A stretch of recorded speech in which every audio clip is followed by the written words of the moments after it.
ಏನು ಹಿಟ್ಲರ್ ಆಳ್ವಿಕೆಯನ್ನು ಮಾಡ್ತಾ ಇದ್ದಾರೆ ಇವತ್ತು ನೋಡ್ಬೇಕಾಗತ್ತೆ. ಯಾವುದೇ ಜನಪ್ರತಿನಿಧಿಗಳಾಗಲಿ ಇಲ್ಲಿರ್ತಕ್ಕಂಥ ಯಾರನ್ನೇ ಒಬ್ಬ ಗ್ರಾಮ ಪಂಚಾಯಿತಿ ಸದಸ್ಯನಾಗಲಿ ಯಾವುದೇ ರೀತಿಲೂ ಅವನ ಸದಸ್ಯತ್ವವನ್ನು ಏನು ಜನಪ್ರತಿನಿಧಿ ಇದನ್ನಲ್ಲ ಅವನ ಅಧಿಕಾರವನ್ನು ಕಿತ್ಕೊಂಡು ತಿನ್ನೋ ಅಂತ ಕೆಲಸನ ಈ ಯುವ ಮಾಡ್ತಾ ಇದ್ದಾರೆ ತಿಪಟೂರು ತಾಲೂಕಿನ ಗ್ರಾಮ ಪಂಚಾಯಿತಿಗಳ ಅಧಿಕಾರ ಕಿತ್ತುಕೊಳ್ಳುವ ಮೂಲಕ ರಾಜಕೀಯ ಕೈಗೊಂಬೆಯಾಗಿ ತಾಲೂಕು ಪಂಚಾಯಿತಿ ಇಒ ಕೆಲಸ ಮಾಡುತ್ತಿದ್ದಾರೆ ಎಂದು ಆರೋಪಿಸಿ ಮಾಜಿ ಶಾಸಕ ಕೆ ಷಡಕ್ಷರಿ ತಾಲೂಕು ಪಂಚಾಯಿತಿ ಕಚೇರಿ ಮುಂಭಾಗ ಗುರುವಾರ ಪ್ರತಿಭಟನೆ ಮಾಡಿದರು. ಸರ್ಕಾರದಿಂದ ಗ್ರಾಮ ಪಂಚಾಯಿತಿಗಳಿಗೆ ಬಂದ ಅನುದಾನ ಹಂಚಿಕೆ ಮಾಡುವಾಗ ಗ್ರಾಮ ಸಭೆ ನಡೆಸಬೇಕು. ಬಸವ ವಸತಿ ಯೋಜನೆ, ಅಂಬೇಡ್ಕರ್ ವಸತಿ ಯೋಜನೆ, ಎನ್ಆರ್ಇಜಿ ಯೋಜನೆಗೆ ಸೌಲಭ್ಯ ವಂಚಿತರನ್ನ ಆಯ್ಕೆ ಮಾಡುವುದು ಗ್ರಾಮ ಪಂಚಾಯಿತಿಯಿಂದ ತೀರ್ಮಾನ ಮಾಡಬೇಕು. ಆದರೆ ತಾಲೂಕು ಪಂಚಾಯಿತಿ ಇಒ ಒಂದು ಪಕ್ಷದ ಏಜೆಂಟರಂತೆ ವರ್ತಿಸುತ್ತಿದ್ದು ನೈಜ ಫಲಾನುಭವಿಗಳಿಗೆ ಸೌಲಭ್ಯ ತಲುಪುತ್ತಿಲ್ಲ ಎಂದು ಕೆ ಷಡಕ್ಷರಿ ಆರೋಪಿಸಿದರು. ಗ್ರಾಮ ಪಂಚಾಯಿತಿ ಹಕ್ಕನ್ನು ಕಿತ್ತುಕೊಳ್ಳುವ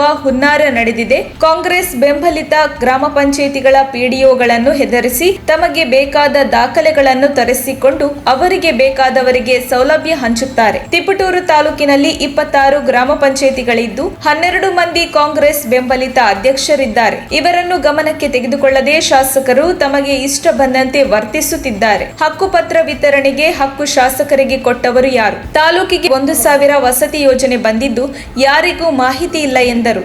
ಈ ಪ್ರತಿಭಟನೆಯಲ್ಲಿ ಮಾಜಿ ತಾಲೂಕು ಪಂಚಾಯಿತಿ ಅಧ್ಯಕ್ಷ ನೇಕೇನಹಳ್ಳಿ ಸುರೇಶ್, ಬಜಗೂರು ಮಂಜುನಾಥ್, ಕಾಂಗ್ರೆಸ್ ಅಧ್ಯಕ್ಷ ಕಾಂತರಾಜ್, ಮಲೇನಹಳ್ಳಿ ಕಾಂತರಾಜ್, ಅನೇಕ ತಾಲೂಕು ಕಾಂಗ್ರೆಸ್ ಕಾರ್ಯಕರ್ತರು, ತಾಲೂಕು ಪಂಚಾಯಿತಿ ಮಾಜಿ ಅಧ್ಯಕ್ಷರು, ಪಂಚಾಯಿತಿ ಅಧ್ಯಕ್ಷರು, ಅನೇಕ ಕಾಂಗ್ರೆಸ್ ಕಾರ್ಯಕರ್ತರು ಭಾಗವಹಿಸಿದ್ದರು. ವರದಿ ಆನಂದ್, ತಿಪಟೂರು. ಮಾಡುತ್ತಿರುವಂತಹ ಅಧಿಕಾರಿಗಳಿಗೆ, ಆಶ್ರಯ ಯೋಜನೆಯಲ್ಲಿ ಅವ್ಯವಹಾರ ಮಾಡುತ್ತಿರುವ ಅಧಿಕಾರಿಗಳಿಗೆ, ಗ್ರಾಮ ಪಂಚಾಯಿತಿ ಸದಸ್ಯರ ಅಧಿಕಾರ ಮೊಟಕುಗೊಳಿಸಿರುವ ಅಧಿಕಾರಿಗಳಿಗೆ ಭಾರತ್ ಮಾತಾಗೆ ಸಹ ತಿಳಿಸಿದ್ದಾರೆ ಅಂತ ನಾನು ಭಾವಿಸ್ತೇನೆ. ಇಷ್ಟೆಲ್ಲ ಆದ್ರೂ ನೋಡಿ, ಯಾವುದೇ ಸರ್ಕಾರದ ಯೋಜನೆ ಬಂದರೆ ಅದನ್ನು ಗ್ರಾಮ ಪಂಚಾಯತಿನಲ್ಲಿ ಗ್ರಾಮ ಸಭೆ ಮಾಡಿ ಫಲಾನುಭವಿಗಳನ್ನು ಆಯ್ಕೆ ಮಾಡತಕ್ಕಂಥದ್ದು ಯಾತಕ್ಕೋಸ್ಕರ ಅಂದರೆ ಯಾರು ನಿಜವಾದ ಫಲಾನುಭವಿ ಇದ್ದಾನೆ, ಯಾರಿಗೆ ಅನ್ಯಾಯ ಆಗಿದೆ, ಯಾರಿಗೆ ಆರ್ಥಿಕವಾಗಿ ಅವನು ಸದೃಢವಾಗಿಲ್ಲದೆ ಮನೆ ಕಟ್ಕೊಂತಕ್ಕ ಆಗೋದಿಲ್ಲ ಅಂಥದಕ್ಕೆ ಅಲ್ಲಿ ಆಯ್ಕೆ ಮಾಡಿ ಕಳಿಸ್ಬೇಕು. ಬಹುಶಃ ಎಲ್ಲರಿಗೂ ಅವ್ರು ಮನೆ ಕೊಡ್ಲಿಕ್ಕಾಗಲ್ಲ. ಅಲ್ಲಿ ನಾವು ಅಫಿಡೇವಿಟ್ ತಗೋತೇವೆ, ಯಾರು ನಂದು ಮನೆ ಇಲ್ಲ ಅಂತ ಅವ್ನು ಬರ್ಕೊಡ್ಬೇಕು. ಎಲ್ಲೂ ನಂದು ಮನೆ ಇಲ್ಲ, ನನಗೆ ಅದಕ್ಕೋಸ್ಕರ ಮನೆ ಕೊಡಿ ಅಂತ ಅಂಥವ್ರಿಗೆ ಮನೆ ಮಂಜೂರಾತಿ ಮಾಡ್ತಕ್ಕಂಥ ಅಧಿಕಾರ ಗ್ರಾಮ ಪಂಚಾಯಿತಿ ಅಧ್ಯಕ್ಷರು ಕಳಿಸ್ತಕ್ಕಂಥದಕ್ಕೆ ತಾಲೂಕ್ ಪಂಚಾಯತಿನಲ್ಲಿ ಅನುಮೋದನೆ ಕೊಡ್ತಕ್ಕಂಥದ್ದು ವ್ಯವಸ್ಥೆ ಇದೆ. ಇದನ್ನು ನಾನು ಸಹ ಮಾಡಿದ್ದೇನೆ. ಆಮೇಲೆ ನಾನು ಶಾಸಕನಾಗಿದ್ದಾಗ ನೀವು ಯಾರನ್ನಾರು ಕೇಳಿ ನೋಡಿ, ಈಗ ಇವತ್ತು ರಾಮಮೋಹನ್ ಅಧ್ಯಕ್ಷ ಆಗಿದ್ದ, ಈಗ ಅದಕ್ಕೆ ಮುಂಚೆ ಬೇರೆಯವರು ಪ್ರಕಾಶ ಅಧ್ಯಕ್ಷ ಆಗಿದ್ದ. ನಾನು ನಗರಸಭೆ, ನೀವು ಎಲ್ಲ ಇರ್ತಿದ್ರಿ, ನಗರಸಭೆ ಮೀಟಿಂಗ್ ಹೋದ್ರೆ ಸಮಾನವಾಗಿ ಎಲ್ಲ ಸದಸ್ಯರಿಗೂ ಕೊಡ್ತಿದ್ದೆ. ನೀವು ಇಷ್ಟಿಷ್ಟು ನೀವು ಆಯ್ಕೆ ಮಾಡ್ಕೊಂಡು ಬಡವ್ರನ್ನ ಗುರ್ತು ಮಾಡಿ ತಗೊಂಬನ್ನಿ, ನನಗೆ ಓಟ್ ಹಾಕವ್ರೆ, ನನಗೆ ಓಟ್ ಹಾಕಿಲ್ಲ ಅಂತೇಳಿ ಅದನ್ನು ವಿಂಗಡಣೆ ಮಾಡ್ತಿರ್ಲಿಲ್ಲ. ಪ್ರತಿಯೊಂದು ಕ್ಷೇತ್ರಕ್ಕೂ, ಪ್ರತಿಯೊಂದು ವಾರ್ಡ್ಗೂ, ಪ್ರತಿಯೊಂದು ಗ್ರಾಮ ಪಂಚಾಯತಿಗೂ ಸಮಾನವಾಗಿ, ಅಥವಾ ಪಾಪ್ಯುಲೇಷನ್ ಜಾಸ್ತಿ ಇತ್ತು, ಬೇಡಿಕೆ ಜಾಸ್ತಿ ಇರ್ತಕ್ಕಂಥದಕ್ಕೆ ಹೆಚ್ಚು ಕೊಡ್ತಕ್ಕಂಥದ್ದನ್ನ ಮಾಡ್ತಾ ಇದ್ದೆ. ಅದಲ್ಲದೆ ಹೆಚ್ಚಿರುವ ಸಹಜ ಯಾರು ನಮ್ಮ ಕಾರ್ಯಕರ್ತರು ನಮಗೋಸ್ಕರ ದುಡ್ಡಿರ್ತಾರೆ, ಅಂಥ ಸಂದರ್ಭದಲ್ಲಿ ಹೆಚ್ಚುವರಿ ಅನುದಾನವನ್ನು ತಗೊಂಡ್ಬಂದು ಅವ್ರಿಗೂ ಕೊಟ್ಟು ಇನ್ನೂ ಉಳಿದಂಥವ್ರಿಗೂ ಕೊಡ್ತಕ್ಕಂಥ ವ್ಯವಸ್ಥೆನ ಮಾಡ್ತಾ ಇದ್ವಿ. ಅದನ್ನ ಮಾಡ್ಕೊಂಡು ಹೋಗಿದ್ರೆ ಯಾರೋ ಇಷ್ಟೊಂದು ಜನ ಗ್ರಾಮ ಪಂಚಾಯತಿ ಅಧ್ಯಕ್ಷರುಗಳಿರ್ಬೋದು, ಸದಸ್ಯರುಗಳಿರ್ಬೋದು ಬರ್ತಿರ್ಲಿಲ್ಲ. ಸುಮಾರು 26 ಗ್ರಾಮ ಪಂಚಾಯತಿನಲ್ಲೇ 18, 19 ಈ ವಿರೋಧ ಪಕ್ಷದವ್ರು ಇದ್ದಾರೆ, ರೂಲಿಂಗ್ ಪಾರ್ಟಿಯವ್ರು ಬಿಟ್ಟು. ಅದನ್ನ ನೋಡಿದ ಪ್ರಕಾರ ಇವ್ರಿಗೆ ಆಕ್ಟ್ ಗೊತ್ತಿಲ್ಲ. ಇವತ್ತಿಲ್ಲ ಬಿಜೆಪಿ ಏಜೆಂಟ್ರಂತೆ ಕೆಲಸ ನಿರ್ವಹಿಸ್ತಾವ್ರಿ.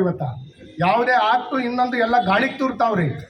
ಏನು ಬೇಲೂರು ಘೋಷಣೆ ಪ್ರಕಾರ ಏನು ಆಶ್ರಯ ಮನೆ ಯೋಜನೆಗಳನ್ನ ಗ್ರಾಮ ಸಭೆ ಮಾಡಿ ಮತ್ತು ವಾರ್ಡ್ ಸಭೆ ಮಾಡಿ, ಆ ವಾರ್ಡ್ ಸಭೆಯಲ್ಲಿ ಅಲ್ಲಿರ್ತಕ್ಕಂಥ ಜನಗಳು ಆಯ್ಕೆ ಮಾಡಿ, ಅದನ್ನು ಗ್ರಾಮ ಸಭೆಯಲ್ಲಿ ಆಯ್ಕೆ ಮಾಡಿ, ಅದನ್ನು ನಾವು ತಾಲೂಕ್ ಪಂಚಾಯತಿ ಕೊಟ್ಟು ಅದು ಜಿಲ್ಲಾ ಪಂಚಾಯತ್ಗೆ ಹೋಗಿ, ಆ ಜಿಲ್ಲಾ ಪಂಚಾಯತಿಯಿಂದ ರಾಜೀವ್ ಗಾಂಧಿ ವಸತಿ ನಿಗಮಕ್ಕೆ ಹೋಗಿ ಅದು ಅನುಮೋದನೆ ಆಗಿ ಬರಬೇಕಾಗುತ್ತೆ.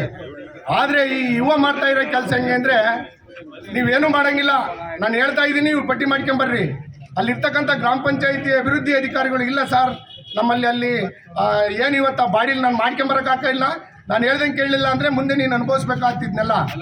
ನನಗೆ ಅಧಿಕಾರನ ಮಾಡ್ಸೋದು ಗೊತ್ತೈತಿ, ನೀವು ಬರ್ಕೊಂಬರ್ರಿ. ಯಾಕ್ರಿ ಬರ್ಕೊಂಬರಕ್ಕಾಗಲ್ಲ?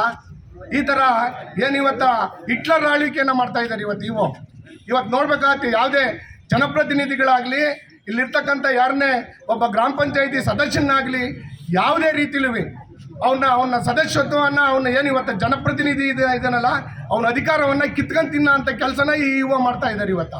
ಇವತ್ತೇನು ಗ್ರಾಮ ಪಂಚಾಯತಿಲಿ 15ನೇ ಹಣಕಾಸನ್ನ ಇವತ್ತು ರೆಸೊಲ್ಯೂಷನ್ ಮಾಡಿ ಅಲ್ಲಿರ್ತಕ್ಕಂಥ ಗ್ರಾಮ ಪಂಚಾಯತಿ ಸದಸ್ಯರು ಕಳಿಸಿದ್ರೆ ನಮ್ಮ ಪಾರ್ಟಿ ಇರ್ತಕ್ಕಂಥ ಗ್ರಾಮ ಪಂಚಾಯತಿಗಳನ್ನ ತಡೆ ಹಿಡಿತಾರೆ, ನಿಂದು ಇದಿಲ್ಲ ಅದಿಲ್ಲ ಅಂತ. ಇವತ್ತು ಆ ಥರ ಇದೆಯಾ?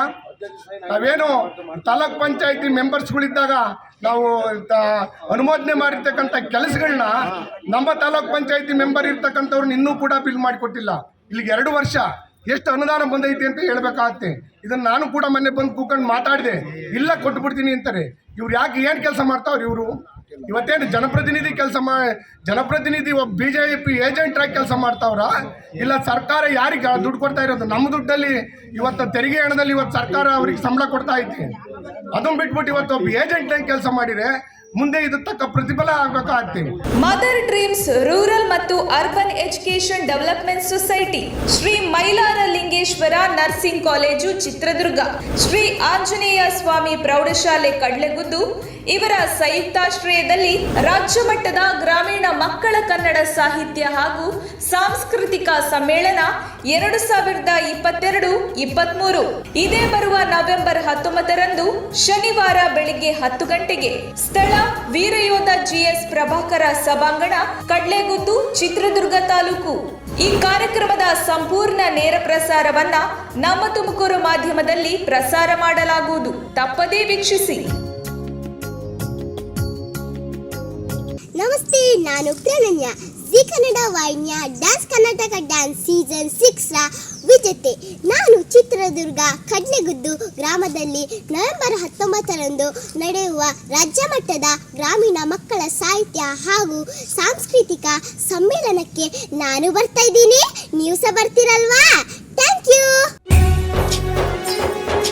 ನಿಮ್ಮ ಮೆಚ್ಚಿನ ನಮ್ಮ ತುಮಕೂರು ಮಾಧ್ಯಮ 1 ವರ್ಷ ಪೂರೈಸಿದ ಈ ಸಂದರ್ಭದಲ್ಲಿ ನಮ್ಮ ತುಮಕೂರು ಮಾಧ್ಯಮ ನಿಮಗೆ ಧನ್ಯವಾದಗಳನ್ನ ತಿಳಿಸುತ್ತದೆ ಮತ್ತು ನಿಮ್ಮ ಪ್ರೀತಿಗೆ ಸದಾ ಚಿರಋಣಿಯಾಗಿರುತ್ತದೆ.